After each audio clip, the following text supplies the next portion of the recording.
বিশ্ব সঙ্গীত প্রেমীদের জন্য এলো দারুণ দুই খবর। একদিকে তিউনিসিয়ায় দুটি কনসার্টে অংশ নিয়েছেন কানাডিয়ান তারকা ব্রায়ান অ্যাডামস, যা ভক্তদের মধ্যে ইতিমধ্যেই ব্যাপক উন্মাদনা তৈরি করেছে। অন্যদিকে কিংবদন্তি rock band the rolling Stones ঘোষণা করেছে তাদের নতুন অ্যালবাম ফরেন টাংসের, যা প্রকাশ পেতে যাচ্ছে এই গ্রীষ্মেই। নতুন গান, বড় মঞ্চ আর তারকাদের উপস্থিতি সব মিলিয়ে বিশ্ব সঙ্গীত অঙ্গনে তৈরি হয়েছে নতুন আলোড়ন।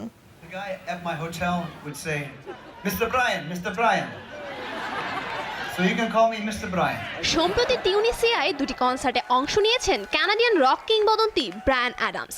স্মরণীয় এক মুহূর্ত তৈরি হয় তার দ্বিতীয় কনসার্টে।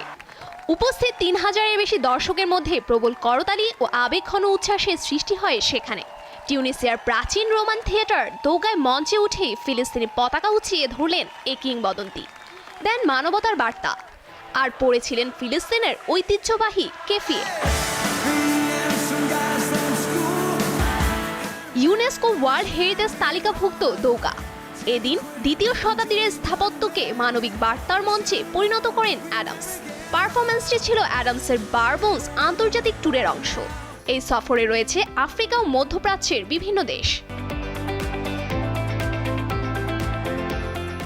স্থানীয় গণমাধ্যম একে শক্তিশালী প্রতীকী বার্তা হিসেবে বর্ণনা করেছে, যা সঙ্গীতের সীমা ছাড়িয়ে গেছে।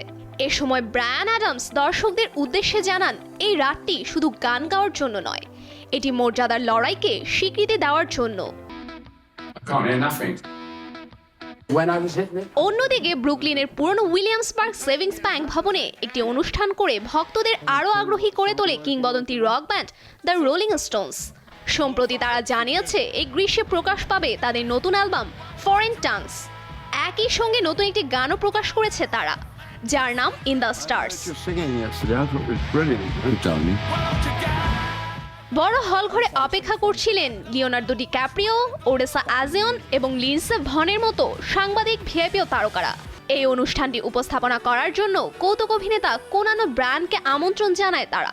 ফরেন টাংস অ্যালবামটি লন্ডনে রেকর্ড করা হয়েছে 1 মাস ধরে এবং এটি প্রকাশ পাবে আগামী 10 জুলাই। ফরেন টাংস অ্যালবামে প্রয়াত ড্রামার চার্লি ওয়াটসের বিশেষ একটি অংশ থাকবে, যা তার মৃত্যুর আগে করা শেষ দিকের রেকর্ডিং থেকে নেওয়া হয়েছে। সব মিলিয়ে বিশ্ব সঙ্গীত অঙ্গনে এখন উৎসবের আমেজ।